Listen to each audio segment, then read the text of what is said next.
Dear friends, अगर हर तरफ आग लगी हो तो क्या तब भी कोई गीत गाया जा सकता है?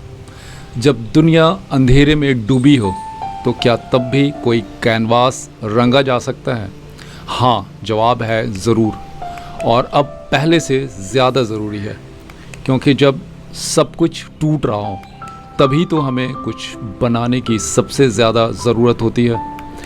हम अक्सर कहते हैं कि इतनी बड़ी बड़ी समस्याएं हैं इस दुनिया में चारों तरफ, जैसे कि मार काट मचा हुआ है, तो ऐसे में मैं गज़ल, कविता या कोई फिल्म का गाना कैसे लिख सकता हूँ? लेकिन डियर फ्रेंड्स, आर्ट सिर्फ बच्चों के लिए नहीं होता है, क्रिएटिविटी सिर्फ रिटायर्ड लोगों के लिए नहीं होता है, कला सिर्फ तब के लिए नहीं होता है जब दुनिया में अमन हो, शांति हो।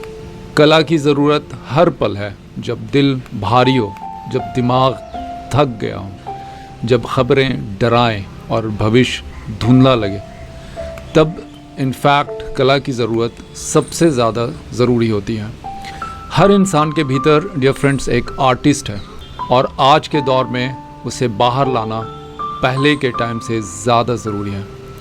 आज हम देखेंगे कि हर तरफ प्रोडक्टिविटी का शोर है, सेल्फ हेल्प का बाज़ार है, हर स्क्रीन, हर किताब कहता है कि नींद कैसे बेहतर करें, सांसें कैसे लें, खुद को कैसे ठीक करें।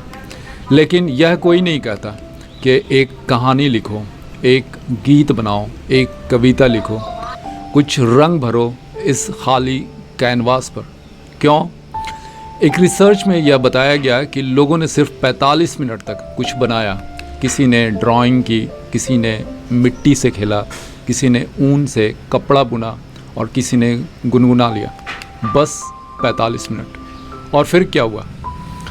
उन लोगों का स्ट्रेस कम हुआ, दिमाग शांत हुआ, और सबसे ज़रूरी, उन्हें जीने का एक छोटा सा लेकिन चमकता हुआ सबूत मिला।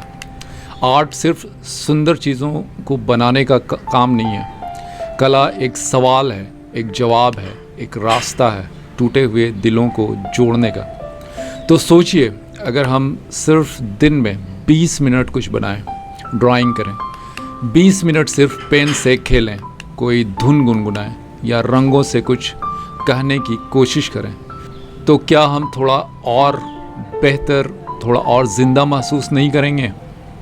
अगर हम वाकई ज़िंदगी को पूरी तरह से जीना चाहते हैं तो हमें अपनी कला को, आर्ट को अपने डेली रूटीन में जगह देनी होगी, क्योंकि आर्ट वर्क कोई शौक़ नहीं है। यह हमें दुनिया में एक किस्म का ताकत देता है। जब बाहर की दुनिया पर हमारा कोई कंट्रोल नहीं होता है, तब हमारी रचनात्मकता, क्रिएटिविटी हमें एजेंसी देती है, इंसान होने का एहसास देता है। आज बहुत सारे लोग गहरी मायूसी में जी रहे हैं, हर दिन डरावनी खबरें पढ़ते हैं, बेबस महसूस करते हैं और धीरे धीरे उम्मीद छोड़ देते हैं। ये जो समय है, ये किसी बीमारी से कम नहीं, एक मीनिंगलेसनेस की महामारी है, और सबसे ज़्यादा असर हमारे युवा, ख़ास तौर पर लड़कों पर हो रहा है, जो खामोशी से घुट रहे हैं क्योंकि उन्हें नहीं पता अपनी बेचैनी को किस भाषा में बयान करें। फिर क्या होता है? स्क्रॉल करते रहते हैं, जुए में खो जाते हैं, नशे की लत लग जाती है, वीडियो गेम्स में दिन रात डूबे रहते हैं। लेकिन सच ये है कि उन्हें किसी डोपामाइन हिट की नहीं, बल्कि एक क्रिएटिव स्पार्क की ज़रूरत है। जब चारों तरफ सब कुछ डरावना लगे, जब हर खबर बोझ जैसी लगे, तब हमें लौटना होगा अपनी कला की तरफ, क्योंकि जब हम कुछ बनाते हैं तो हम महसूस करते हैं कि अब भी कुछ हम कर सकते हैं, अभी भी हम पावरफुल हैं। और जब आप एक कहानी लिखते हैं तो उस पूरी दुनिया के किरदारों पर आपका हुकूमत चलता है, आपका कंट्रोल होता है। क्रिएटिविटी एक असली ताकत है, और अफसोस की बात यह है कि बहुत सारे लोग इसे सिर्फ एक खेल समझते हैं, इसे एक टाइम पास समझते हैं। लेकिन वो पेंट ब्रश उठाना, वो पेन पकड़ना, वो गिटार उठाना, ये सिर्फ शौक़ नहीं है या कोई ये टाइम पास नहीं है, यह एक क्रांति की शुरुआत है, क्योंकि यह हमें अपने दिमाग और अपने ध्यान पर दोबारा कंट्रोल देता है। आज की दुनिया का हर एप्लीकेशन, हर स्क्रीन, हर नोटिफिकेशन बस एक ही कोशिश करता है कि वो हमको हर पल फ़ोन में उलझाए रखे।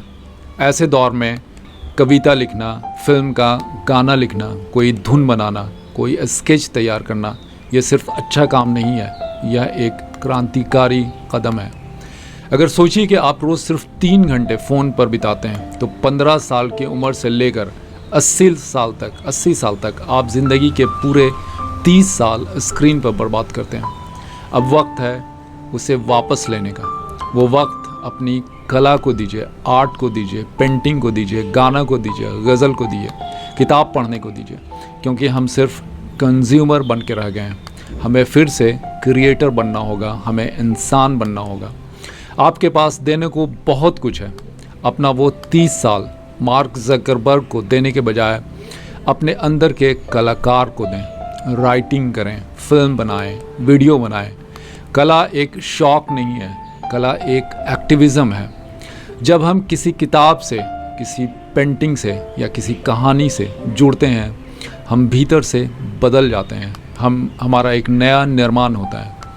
आपके द्वारा बनाए गए एक छोटा सा काम, एक कविता, एक किताब पूरी दुनिया को बदल देने की ताकत रखती है। हम सोचते हैं कि अब आर्टिफिशियल इंटेलिजेंस का ज़माना आ गया है, एआई सब कुछ बना लेता है, तो हमारी कला की, हमारी आर्ट की, हमारी क्रिएटिविटी की क्या ज़रूरत है। लेकिन सच ये है कि एआई के ज़माने में इंसानी कला की ज़रूरत पहले से ज़्यादा है। एआई सब कुछ बना सकता है पर इंसानी दिल नहीं बना सकता। मशीनें सटीक हो सकती हैं पर वो दर्द नहीं जानती। हमारे आर्ट में वो भाव होते हैं, वो सच्चाई होती है जो इंसान को इंसान से जोड़ती है। आज की दुनिया इन्हीं सच्ची चीज़ों के लिए तरस रही है। कलाकार वो होते हैं जो एक नई दुनिया की कल्पना करते हैं। रचनात्मक लोग दुनिया को वैसे नहीं छोड़ते जैसे उन्होंने पाया था या जिस दुनिया में उन्होंने जन्म लिया था। आप चाहें तो 30 साल फ़ोन पर बिताकर बस चिंता, थकावट और खोए हुए पलों की याद छोड़ सकते हैं, या आप इस दुनिया को एक खूबसूरती दे सकते हैं। मैं ये नहीं कह रहा है कि आप एक बहुत मशहूर कलाकार बनिए, अमिताभ बच्चन बनिए या शाहरुख खान बनिए। मैं सिर्फ यह कह रहा हूँ कि आप कुछ बनाइए, कुछ इस दुनिया में छोड़ जाइए, क्योंकि हम इंसान हैं। हम बनाए जाने के लिए नहीं हैं, हम कुछ बनाने के लिए इस धरती पे आए हैं। आपकी कला किसी और के दुख की दवा बन सकती है, लेकिन आप उसे आज भी इस दुनिया से पर्दा में रखे हुए हैं। अगली बार जब आप उदास हों, जब लगे कि दुनिया बहुत अंधेरी हो गई है, तब कुछ बनाइए, कुछ लिखिए, एक गीत, एक स्केच, एक कविता या सिर्फ कुछ रंग, कुछ ऐसा जो कहे मैं अब भी महसूस कर सकता हूँ। Thank you very much for watching.